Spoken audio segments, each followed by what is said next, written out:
नमस्कार। वीडियो की संख्या में देखते हैं भूगोल। और यह जो वीडियो का अंक है यह पीटी स्पेशल यानी भूगोल जो वर्ल्ड ज्योग्राफी इसके अंतर्गत हम देख रहे हैं। और यह पीटी स्पेशल है और यह lecture based on mind map पर आधारित है। और यह लेक्चर देखें तो समीक्षा अधिकारी सहायक समीक्षा अधिकारी पुनर्परीक्षा 2023 यानी कहने का आशय युवा को उत्तर प्रदेश लोक सेवा आयोग द्वारा आयोजित आरओ एग्जाम 2023 के लिए यह लेक्चर अति महत्वपूर्ण साबित हो सकता है। साथ ही देखें तो यह लेक्चर जो उत्तर प्रदेश लोक सेवा आयोग द्वारा ही आयोजित अपर पीटी एग्जाम 2025 इसके अलावा राज्य लोक सेवा आयोग यानी SPSC state public service commission के अंतर्गत 71वें BPSC PT exam, MPSC, GPSC, RPSC, UKPSC, साथ ही संघ लोक सेवा आयोग की परीक्षाएं यानी यूपीएससी की परीक्षाओं के लिए, एसएससी की परीक्षाओं के लिए, ईपीट्रिपलएससी यानी अधीनस्थ सेवा चयन आयोग लखनऊ द्वारा आयोजित परीक्षाओं के लिए जिसमें पेट 2025 अति महत्वपूर्ण साबित हो सकता है। साथ ही शिक्षक भर्ती जिसके अंतर्गत भूगोल विषय है यह अति महत्वपूर्ण हो सकता है। कहने का से टीजीटी पीएचडी के लिए भी यह अंक जो है भूगोल विषय से संबंधित महत्वपूर्ण हो सकता है।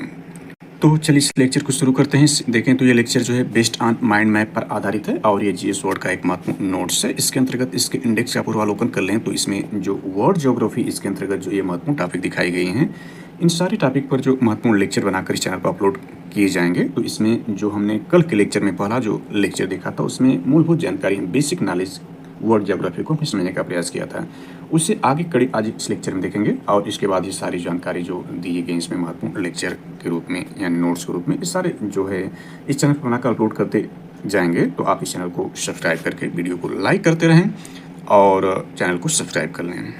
और इस चैनल के पूर्व के लेक्चरों की बात करें तो इसमें जो इतिहास पीटी स्पेशल यही बेस्ड ऑन माइंड मैप पर आधारित जो जीएस वर्ड के एक महत्वपूर्ण नोट था इस पर महत्वपूर्ण लेक्चर बनाकर इस चैनल पर अपलोड कर दिए गए हैं। यानी समीक्षा अधिकारी सहायक समीक्षा अधिकारी पुनर्परीक्षा 2023 के लिए जो उत्तर प्रदेश लोक सेवा द्वारा आयोजित सभी परीक्षाओं के लिए, राज्य लोक सेवा की समस्त परीक्षाओं, संघ लोक सेवा, यूपीट्रिपलएससी की परीक्षाओं और शिक्षक भर्ती इत्यादि के लिए भी महत्वपूर्ण साबित हो सकता है। जिसके अंतर्गत प्राचीन भारत पर जो महत्वपूर्ण टॉपिक है सारे टॉपिक बनाकर लेक्चर इस चैनल पर अपलोड कर दिए गए प्लेलिस्ट में उपलब्ध हैं। आप इस चैनल को सब्सक्राइब करके इस चैनल पर जाकर सारे लेक्चर को देख सकते हैं। इसके अलावा मध्यकालीन भारत पर भी सारे महत्वपूर्ण लेक्चर बनाकर इस चैनल पर अपलोडेड हैं, प्लेलिस्ट में उपलब्ध हैं। आधुनिक भारत के जो संपूर्ण टॉपिक यहाँ दिखाएंगे संपूर्ण टॉपिक पर विस्तार से लेक्चर बनाकर चैनल पर अपलोड कर दिए गए हैं। तो आप इस चैनल को सब्सक्राइब करके वीडियो को लाइक करके सारे लेक्चर को देख सकते हैं। तो चलिए आज के लेक्चर को शुरू करते हैं। यह वर्ल्ड ज्योग्राफी के बेसिक नॉलेज को हम इस लेक्चर में देख रहे हैं और ये सारे टॉपिक जो दिखाए गए हैं सारे टॉपिक पर जो महत्वपूर्ण लेक्चर है बनाकर इस चैनल पर अपलोड किए जाएंगे। इससे पूर्व देखें तो विश्व भूगोल का पूर्वावलोकन कर लेते हैं। यानी जो पहला लेक्चर बनाया गया था उसको आज संक्षेप में समझ लेते हैं। तो हमने भूगोल के विषय में मूलभूत जानकारी दी जिसके अंतर्गत हमने देखा कि भूगोल शब्द का सर्वप्रथम प्रयोग किसने किया था, जो ग्रीक के विद्वान ये एरिस्टोथेनीज था। और ये ग्रीक भाषा का शब्द जियो और ग्राफिक्स बना है। जियो मतलब पृथ्वी, ग्राफिक्स में वर्णन है। और जो विद्वान है भूगोल को मानव के निवास के रूप में पृथ्वी का वर्णन करते हैं, इसका डिफिनेशन करते हैं। हिकेटियस ने अपनी पुस्तक हिकेटियस की पुस्तक जस्ट पीरियोडस है जिसका मतलब पृथ्वी का वर्णन ही है और जियोग्राफी का मतलब भी पृथ्वी का वर्णन है। और इस सारे जानकारी इस टाइप के अनुसार इसका डिफिनेशन हमने देखने का प्रयास किया था। इसके बाद भूगोल विषय संबंधित जो महत्वपूर्ण विद्वान रहे तो यह देख सकते हैं भूगोल का जनक कौन है, वर्तमान भूगोल का जनक कौन है और जियोग्राफ का शब्द का प्रथम प्रस्ताव जो हमने शुरू में देखा था जो शब्द प्रयोग किया था, ये सारी जानकारी। इसके बाद ब्रांचेज ऑफ जियोग्राफी यानी टाइप ऑफ जियोग्राफी, जियोग्राफी के कितने प्रकार हैं या कितनी शाखाएं हैं और किन विषय के अंतर्गत कौन से भूगोल का अध्ययन किया जाता है यहाँ पर हमने देखने का प्रयास किया था। इस प्रकार से हम देखें तो भूगोल का जो विस्तृत अध्ययन है वो 8 जो इसकी शाखाएं 8 प्रकार के अंतर्गत हमने समझने का प्रयास किया। जिससे इतिहास के अंतर्गत ऐतिहासिक भूगोल का अध्ययन किया जाएगा, राजनीतिक शास्त्र में राजनीतिक भूगोल होगा, अर्थशास्त्र के अंतर्गत आर्थिक भूगोल होगा, पर्यावरण के अंतर्गत पर्यावरण भूगोल है इत्यादि सारी जानकारी कल के लेक्चर में समझने का प्रयास किया। इसके अलावा लैटिट्यूड जो अक्षांश रेखा इसको भी हमने विस्तार समझने का कल के लेक्चर में प्रयास किया था। तो इसमें अक्षांश या लैटिट्यूड को थोड़ा और विस्तार कर लेते हैं अन्य सोर्स के माध्यम से। इसमें नोट्स में दिया गया है, इसको देख सकते हैं। पूर्व के लेक्चर में हम इस पर चर्चा कर चुके हैं। तो इसमें देखें अक्षांश जो होता है विषुवत से उत्तर या दक्षिण दिशा में स्थित किसी स्थान की कोणीय दूरी को अक्षांश कहते हैं। यानी यहाँ देख सकते हैं हमने डिफिनेशन इसमें पूर्व बताया है। यह कोण पृथ्वी के केंद्र पर बनता है। इसे विषुवत वृत्त से दोनों ओर अंशों में मापा जाता है। विषुवत वृत्त 0 अंश के अक्षांश को प्रदर्शित करता है। विषुवत वृत्त की उत्तरी एवं दक्षिणी दिशा में 1 डिग्री के अंतराल पर खींचे जाने वाले 90 डिग्री यानी 90 अक्षांश वृत्त होते हैं। यानी किसी भी स्थान पर अक्षांश 90 डिग्री से अधिक नहीं हो सकता है। विषुवत वृत्त के उत्तरी भाग को उत्तरी गोलार्ध, हमने उत्तरी गोलार्ध और दक्षिण गोलार्ध को समझ लिया है और दक्षिणी भाग को दक्षिण गोलार्ध कहते हैं। और इसमें हमने देखा कि 2 अक्षांशों के मध्य की दूरी 111 किलोमीटर होती है। हमने पूर्व में समझ लिया इसको। और नोटेड पॉइंट ये है कि यदि अक्षांश समांतरों को 1 डिग्री के अंतराल पर खींचते हैं तो उत्तरी एवं दक्षिण दोनों गोलार्धों में 89 अक्षांश समांतर रेखाएं होंगे। इस प्रकार विषुवत वृत्त को लेकर अक्षांश समांतरों की कुल संख्या 179 होगी। कहने का आशय हुआ कि यदि हम पृथ्वी को यह संरचना मान लेते हैं कि यह पृथ्वी है तो यहाँ 0 डिग्री की अक्षांश रेखा जिसे भूमध्य रेखा या विषुवत रेखा कर रहे हैं, तो ऊपर जो होगा आपका यानी ये 90 डिग्री तक जाएगी अक्षांश रेखाएं, नीचे भी 90 डिग्री तक अक्षांश रेखाएं जाएंगी, तो 90-90 जो आपका है 180 हो जाएगा। लेकिन यह जो देखें तो यह कॉमन है, यानी 0 डिग्री की इसमें भी कॉमन थी, इसमें भी कॉमन थी, इसलिए एक हम माइनस कर देंगे। तो टोटल जो रेखाएं होंगे समांतर रेखाओं की संख्या 179 जो होंगी समांतर रेखाएं होंगी। समांतर रेखाओं का मतलब जिनकी दूरी प्रत्येक स्थान पर समान होगी। और हमने देखा कि इसमें जो 66.5 डिग्री की उत्तरी एवं दक्षिण अक्षांशों में जो उत्तरी भाग में जो 66.5 डिग्री उत्तरी अक्षांश में जो है इसको आर्कटिक वृत्त, इसका एक अन्य नाम और भी है, इसे उत्तरी उपध्रुव वृत्त यानी आर्कटिक वृत्त है। इसको जो और नाम से एग्जाम पूछ देता है तो यह उत्तरी उपध्रुव वृत्त भी कहते हैं, यानी सब आर्कटिक वृत्त के रूप में भी इसका अलग नाम है, यानी उत्तरी उपध्रुव वृत्त। और जो 66.5 डिग्री दक्षिणी अक्षांश में होगी वो आर्कटिक वृत्त, इसका अन्य नाम देखें तो यह दक्षिणी उपध्रुव वृत्त भी होगा, यानी सब अंटार्कटिक वृत्त के नाम से भी जाना जाएगा इसको। और 23.5 डिग्री उत्तरी और दक्षिणी भाग को हमने देख लिया है कि उत्तरी भाग में एक कर्क रेखा होगी और दक्षिणी भाग में जो होगी वो मकर रेखा होगी। अक्षांश रेखाओं का मापन देखें तो इसमें मापन के हिसाब से एक अंश बराबर जो होता है 60 मिनट की होता है और 1 मिनट में जो होता है वो 60 सेकेंड होता है, यानी यह 0 जो है अंश है और एक जो सिंगल पाई है यह मिनट है और डबल पाई जो सेकेंड का इंडिकेशन या प्रतीक है। कहने का आशय हुआ कि जो कोणीय दूरी है अक्षांश कहलाती है, तो इससे यानी कोणीय दूरी को हम किस में मापते हैं, तो अंशों में मापते हैं, मिनटों में मापते हैं और सेकेंडों में मापते हैं। तो उसी के अंतर्गत एक अंश जो है वो 60 मिनट होता है और 1 मिनट जो है 60 सेकेंड होता है। चलिए अब देशांतर को समझ लेते हैं। देशांतर मीन्स लैग्नीट्यूड है, इसको समझ लें तो यह ध्यान दें कि यह है क्या। तो उत्तरी व दक्षिणी ध्रुवों को मिलाने वाली काल्पनिक रेखाओं को देशांतर रेखाएं कहते हैं। देशांतर मीन्स देशों का अंतर इसमें होगा। देशांतर रेखाएं देशों को अंतर करने वाली रेखाएं हैं। उत्तरी और दक्षिणी ध्रुव, जैसे हमने देखा कि यह जो आपका उत्तरी ध्रुव था और ये दक्षिणी ध्रुव था। उत्तरी ध्रुव और दक्षिणी ध्रुव हम कहते किससे हैं, तो इसको भी हमने यहाँ पर देख लिया था कि 90 डिग्री उत्तरी एवं दक्षिणी अक्षांशों की दूरी को उत्तरी ध्रुव और दक्षिणी ध्रुव कहते हैं। इसमें हम कल्पना कर सकते हैं कि जैसे यह पृथ्वी है तो यह भूमध्य रेखा है या 0 डिग्री की रेखा है, विषुवत रेखा है 0 डिग्री की रेखा है, तो इससे 90 डिग्री जो ये आपका है उत्तरी ध्रुव या दक्षिण ध्रुव है, तो इसको मिलाने वाली काल्पनिक जो रेखा है यानी कल्पना की गई जो रेखा है वो देशांतर रेखाएं हैं। ये रेखाएं लंबवत होती हैं लेकिन समानांतर नहीं होती हैं। ध्यान देना है कि लंबवत का मतलब ये होता है कि जब कोई रेखा दूसरी रेखा पर लंबवत होती है तो 90 डिग्री का कोण बनाती है, यानी π/2 एंगल जो बनाती है लंबवत के लिए है। और जबकि समानांतर होंगे तो प्रत्येक दिशा में उनके बीच की दूरी समान होगी और कोण पूछेगा तो कोण 0 डिग्री का होगा, यानी theta is equal to 0 degree होगा। यानी समांतर रेखाओं के बीच जो कोण बनेगा 0 डिग्री का बनेगा और प्रत्येक स्थान पर जो डिस्टेंस होगी वो समान होगी, इसलिए वो समांतर रेखाएं कहलाती हैं। तो ये रेखाएं लंबवत होती हैं, देशांतर रेखाएं जो ये लंबवत होती हैं, और जबकि अक्षांश रेखाओं को हमने देखा समानांतर होती हैं। ये दोनों अंतर को आपको याद रखना है। कोण में देखें तो लंबवत होने का मतलब 90 डिग्री या π/2 का कोण बनेगा और समानांतर का मतलब होगा कि प्रत्येक स्थान पर डिस्टेंस समान होगा और 0 डिग्री का कोण बनेगा।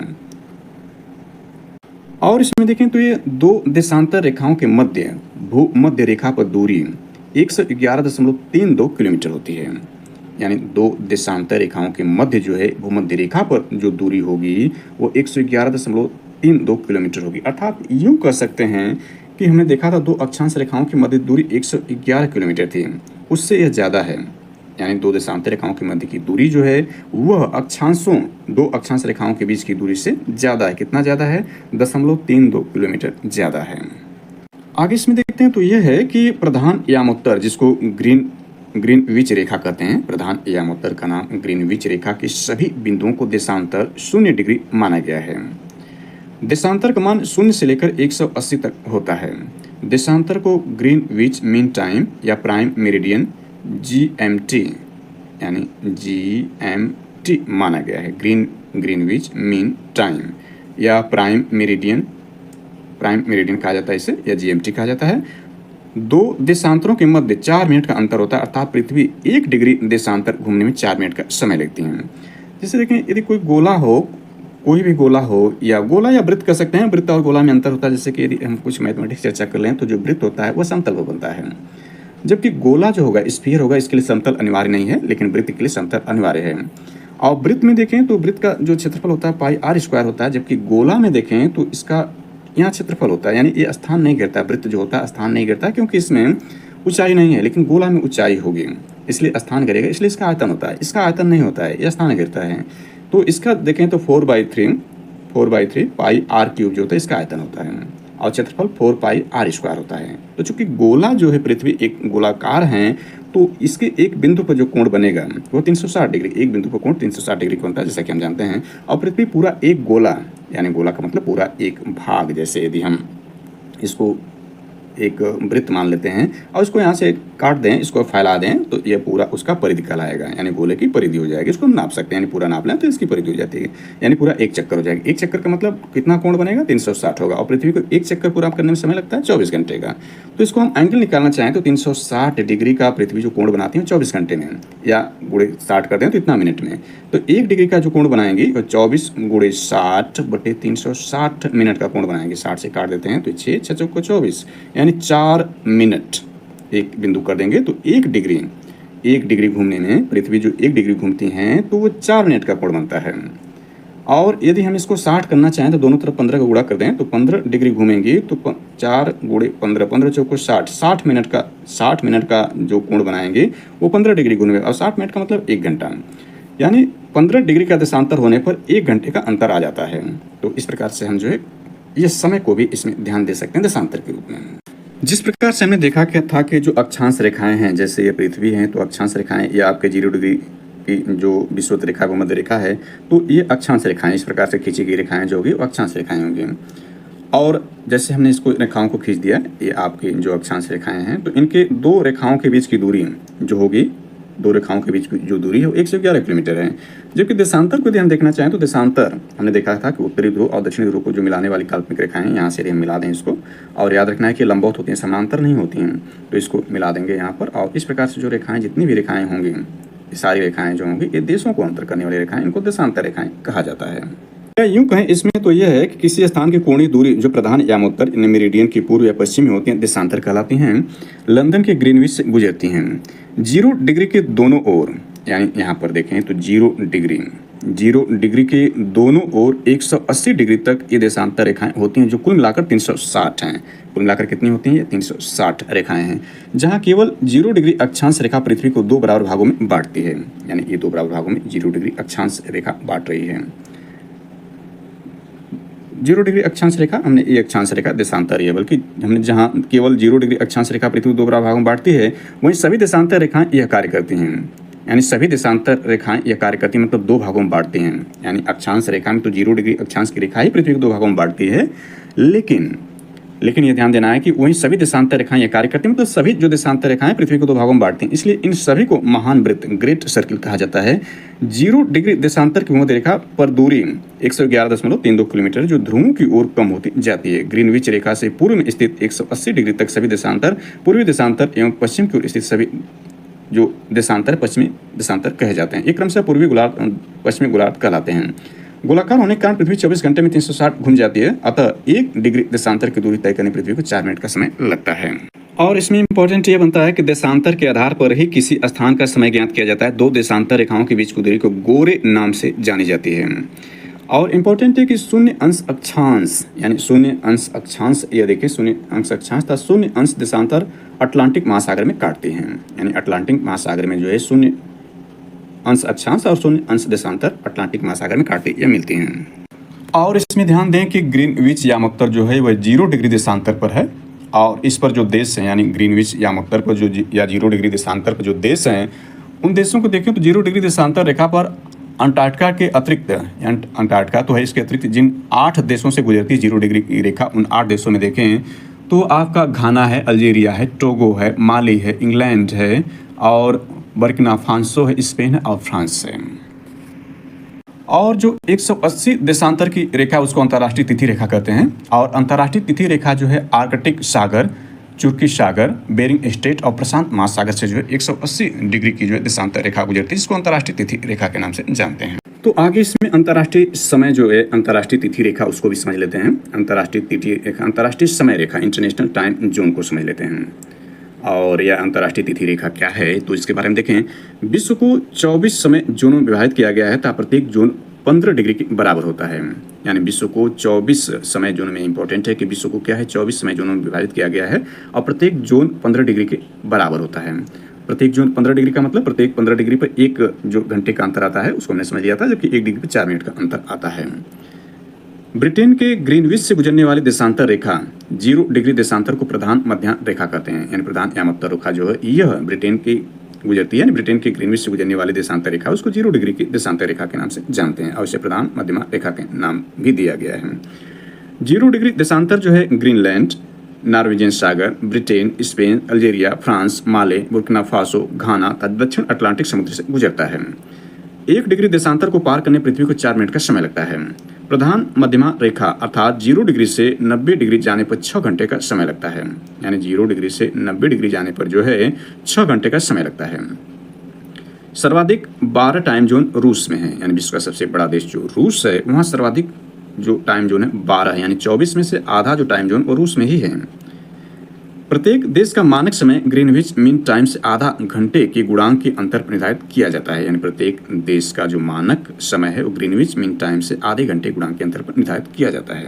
जैसे भारत के बारे में समझ लें, यहाँ पर तो 2 अक्षांश है। अक्षांश भारत का अक्षांश देख लें, अपने देश जो खूबसूरत देश या राष्ट्र भारत है उसका देख लें। जो जैसा कि भारत देखें तो उत्तरी गोलार्ध में है, यानी उत्तरी गोलार्ध को हम देख सकते हैं। उत्तरी गोलार्ध विषुवत रेखा पृथ्वी को 2 बराबर भागों में बांटती है, जिन्हें हम उत्तरी और दक्षिण गोलार्ध करते हैं। तो भारत क्या है, उत्तरी गोलार्ध में है। उत्तरी गोलार्ध का मतलब ये विषुवत रेखा है, उससे उत्तर की तरफ जो उत्तरी गोलार्ध, नीचे जो दक्षिण की तरफ दक्षिण गोलार्ध है। तो भारत उत्तरी गोलार्ध में है। तो भारत का अक्षांशीय विस्तार देखें तो ये जो आता है 4 मिनट से लेकर के 36 अंश 6 मिनट तक है। 36 अंश 6 मिनट तक जो है इसका अक्षांशीय विस्तार है भारत का।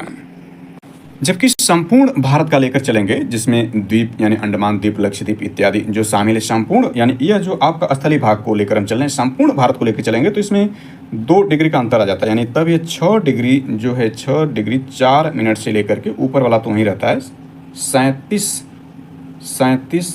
डिग्री 6 मिनट तक जो इसका है अक्षांशीय विस्तार है भारत का। सॉरी, यहाँ हमने 36 कर दिया था, तो ये इतना विस्तार है। और दोनों में अंतर देख लें, जो यह है याद करने के रूप में देखें तो इसमें जो अंतर देखें तो लगभग 29 का अंतर आएगा, यानी लगभग देखें तो 29 डिग्री का अंतर आएगा। और देशांतरी विस्तार देख लें तो देशांतरी विस्तार जो है, यानी जो देशांतर अक्षांशीय विस्तार हमने देख लिया, जबकि देशांतरी विस्तार देखें भारत का, अपने देश भारत का, तो 68 डिग्री 7 मिनट से लेकर के 97 डिग्री 25 मिनट तक जो है ये पूर्वी देशांतर, भारत जो है पूर्वी देशांतर उत्तरी गोलार्ध में है और ये पूर्वी देशांतर में है। और इसमें भी अंतर देखें तो लगभग 29 या 90 डिग्री का अंतर, इसलिए दोनों को हम याद कर सकते हैं, देशांतर को और अक्षांश को भारत के संदर्भ में।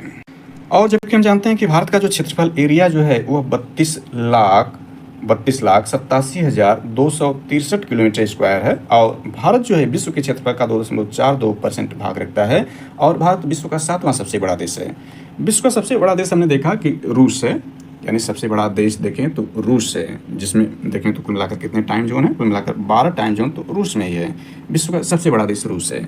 इसके बाद दूसरा सबसे बड़ा देश जो देखें तो वह आपका कनाडा है, तीसरा चाइना है, चौथा यूएसए यानी अमेरिका है, 5वां ब्रिटेन है, 6वां देखें तो ऑस्ट्रेलिया है और 7वां अपना देश भारत है और 8वां है अर्जेंटीना। क्षेत्रफल में सबसे बड़े देश हैं ये।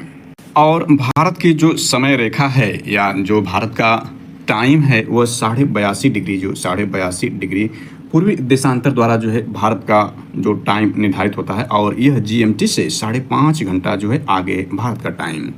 और यह 82.5 डिग्री की जो रेखा है वह भारत के 5 राज्यों से होकर गुजरती है, जिसमें उत्तर प्रदेश है, मध्य प्रदेश है, छत्तीसगढ़ है, उड़ीसा है और आंध्र प्रदेश है। यानी 5 राज्यों से जो है 82.5 डिग्री की पूर्वी देशांतर रेखा जो भारत का टाइम निर्धारण रेखा है वह 82.5 डिग्री पर है और यह ग्रीनविच टाइम से 5.5 घंटा आगे है।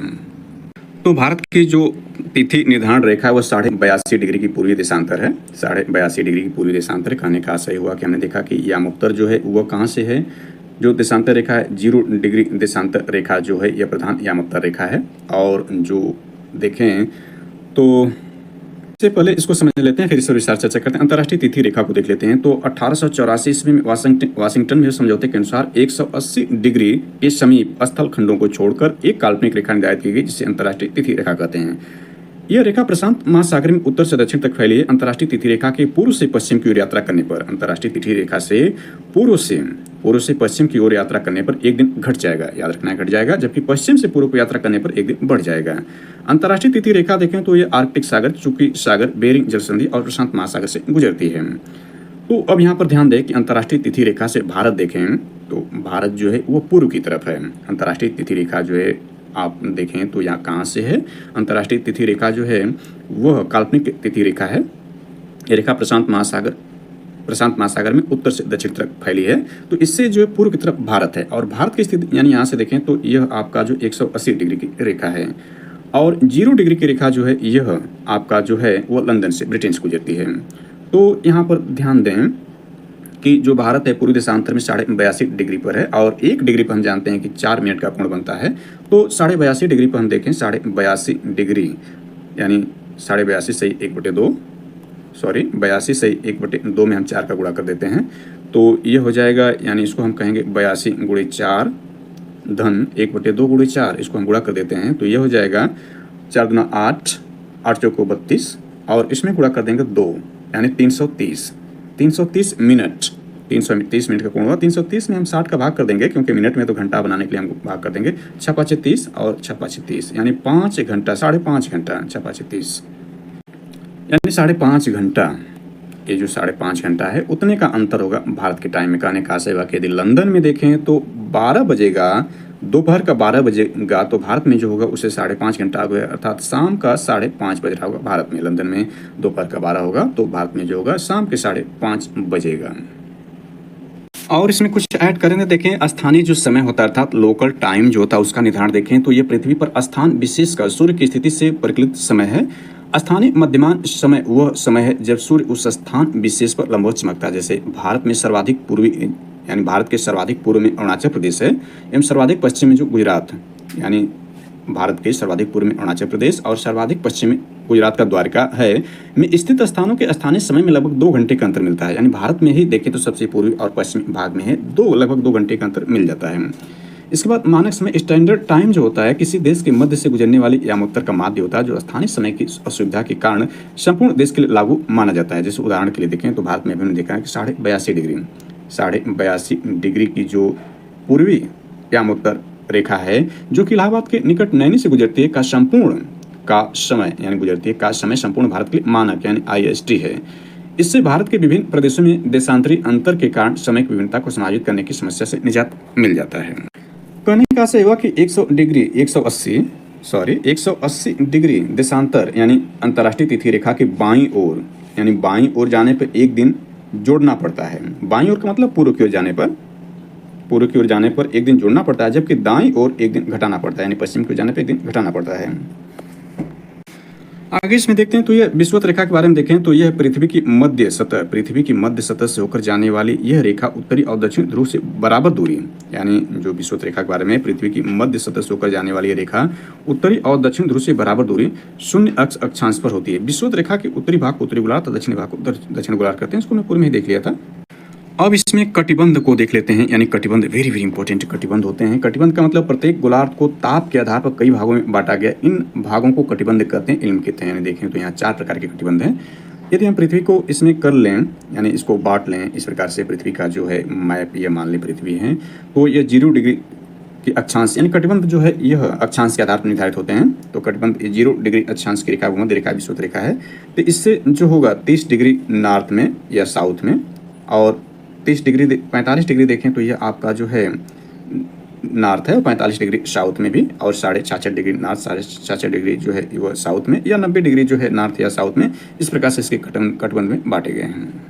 तो सबसे पहले इसमें उष्णकटिबंध को देख लेते हैं। उष्णकटिबंध का मतलब ये हुआ कि 0 डिग्री की जो विषुवत रेखा है 0 डिग्री की जो विषुवत रेखा या अक्षांश रेखा है या भूमध्य रेखा है इससे 30 डिग्री नॉर्थ की तरफ और 30 डिग्री साउथ के बीच की जो डिस्टेंस यानी इसके बीच जो होगा उष्णकटिबंध होगा। उष्णकटिबंध क्यों कहते हैं इसके बीच यानी 30 डिग्री नॉर्थ और 30 डिग्री साउथ के जो बीच की भाग है उसको उष्णकटिबंध क्यों कहते हैं। यहाँ पर वर्ष में 2 बार सूर्य शीर्ष पर चमकता है। इस भाग का मौसम सदैव गर्म रहता है क्योंकि इसी भाग में जो है 23.5 डिग्री नॉर्थ की कर्क रेखा है और नीचे जो है 23.5 डिग्री की मकर रेखा है। कर्क रेखा पर सूर्य एक बार यानी इसमें 3 बार चमकते हैं। एक बार तो भूमध्य रेखा पर सूर्य लंबवत चमकते हैं, एक बार कर्क रेखा पर लंबवत चमकते हैं, एक बार जो है मकर रेखा पर जो है सूर्य लंबवत चमकते हैं। इसमें देखें जो कर्क रेखा है कर्क रेखा पर जो सूर्य लंबवत चमकते हैं 21 जून को, अभी आज देखें तो 12 जून है और 9 दिन बाद जो 21 जून होगा 21 जून को विश्व योग दिवस मनाया जा रहा है वर्तमान में।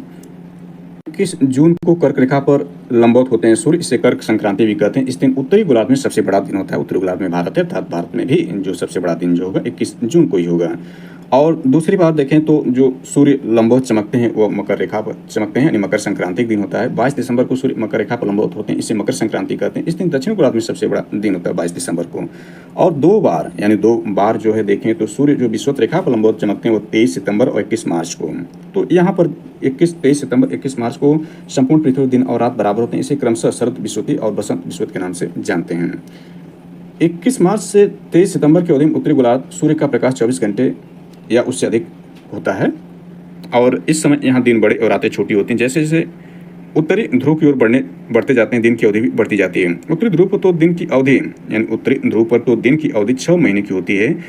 23 सितंबर से 21 मार्च तक सूर्य का प्रकाश दक्षिण गोलार्ध से 12 घंटे या उससे अधिक प्राप्त होता है। जैसे दक्षिण ध्रुव की ओर बढ़ने लगते हैं, दिन की अवधि भी बढ़ती है। दक्षिण ध्रुव पर इसी कारण 6 महीने तक दिन रहता है। इस प्रकार उत्तरी और दक्षिण ध्रुवों पर 6 महीने तक दिन व 6 महीने तक रात्रि होती है।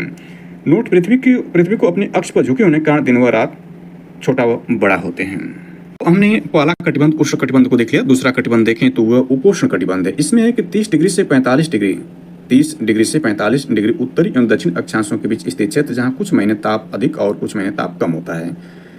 यानी 30 डिग्री से 45 डिग्री उत्तरी एवं दक्षिण अक्षांशों के मध्य, यानी दोनों अक्षांशों में यह ध्यान देना है कि अभी तक हमने क्या देखा, 30 डिग्री, ये 0 से 30 डिग्री ऊपर और नीचे के भाग को हमने देखा। अब जो है 30 डिग्री से 45, यानी ये 30 है यहाँ से 45 और यहाँ 30 से यहाँ से 45, इन दोनों के बीच का जो भाग होगा उपोष्ण कटिबंधी भाग कहलाएगा। नीचे हो चाहे ऊपर, दोनों भागों में। शीतोष्ण कटिबंध जो होगा 45 से 66 उत्तरी और दक्षिणी अक्षांशों के बीच, यानी दोनों अक्षांशों में ये पुनः है। यानी अब ये 0 हुआ, ये 30 हो गया तो ये उष्ण कटिबंध हो गया, और इससे 45 हो गया तो उष्ण कटिबंध हो गया, और 45 से 66 तक पुनः जाएंगे, ये वाला भाग दोनों तरफ जो होगा वो शीतोष्ण कटिबंध होगा। और ध्रुवीय कटिबंध जो होगा 66 डिग्री से 90 डिग्री मध्य स्थित क्षेत्र, जहाँ ताप अत्यंत कम रहता है, जिसके फलस्वरूप वहाँ हमेशा बर्फ जमी रहती है। कहने का से ये हुआ कि यदि हम इसको 0 डिग्री की अक्षांश रेखा, विषुवत रेखा, भूमध्य रेखा कहें, इससे 30 डिग्री जो है ऊपर और नीचे देखेंगे तो उष्ण कटिबंध होगा कटिबंध, और इससे जो है 45 डिग्री ऊपर जाएंगे ऊपर और नीचे, यानी ये 30 से 45 ये है, 30 से 45 ये तो उष्ण कटिबंध है, और 45 से 66 जाएंगे तो ये होगा, 45 से 66 जाएंगे तो ये होगा, यानी ये शीतोष्ण कटिबंध होगा। और ध्रुवीय कटिबंध देखें तो 66, यानी 66 तक हम गए थे, 66 से लेकर 90 का भाग जो होगा, यानी ये 90 पूरा है तो ये ध्रुवीय कटिबंध होगा। नीचे भी ये 90 पूरा है तो ये ध्रुवीय कटिबंध होगा। हम ब्रह्मांड या यूनिवर्स की जानकारी को नेक्स्ट लेक्चर में समझने का प्रयास करेंगे।